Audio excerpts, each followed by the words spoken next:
সন্তানের কাছে পৃথিবীর সবচেয়ে নিরাপদ আশ্রয়স্থল হলেন বাবা মা। আর সেই পরম প্রিয় বাবার শেষ বিদায়ের ক্ষণে পাশে থাকতে না পারার চেয়ে বড় দুর্ভাগ্য এবং মানসিক যন্ত্রণা একজন সন্তানের জন্য আর কি হতে পারে।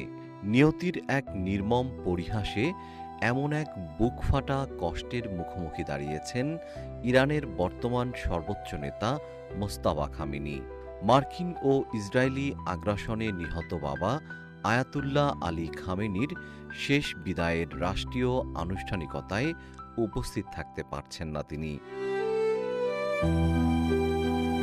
৩ জুলাই থেকে ইরানে শুরু হয়েছে প্রয়াত সর্বোচ্চ নেতার ৭ দিনব্যাপী শেষ বিদায়ের আনুষ্ঠানিকতা। বিশ্বের প্রায় ১০০টি দেশের প্রতিনিধি এই জানাজায় অংশ নিচ্ছেন। কিন্তু বাবার মরদেহের পাশে নেই কেবল তার নিজের সন্তান। ভারতে নিযুক্ত মোস্তাফা খামেনির প্রতিনিধি জানিয়েছেন, ইসরায়েলের পক্ষ থেকে মোস্তাফা খামেনিকে হত্যার সরাসরি হুমকি দেওয়ায় নিরাপত্তার স্বার্থে এই কঠিন সিদ্ধান্ত নিতে হয়েছে। গত ২৮ ফেব্রুয়ারি আগ্রাসনের প্রথম দিনে নিহত হন আয়াতুল্লাহ খামেনি। দীর্ঘ যুদ্ধ পরিস্থিতির কারণে বারবার পিছিয়েছে তার দাফন।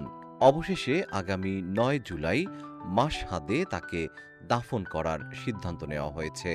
বাবার শেষ যাত্রায় সামিল হতে না পারার এই নীরব কান্না মোস্তাফাকে তাড়া করে ফিরবে আজীবন।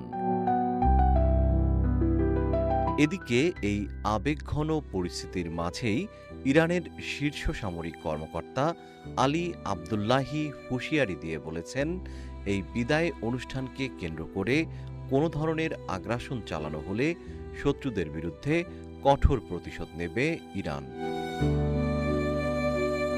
জিএম শিহাব, রূপালী বাংলাদেশ।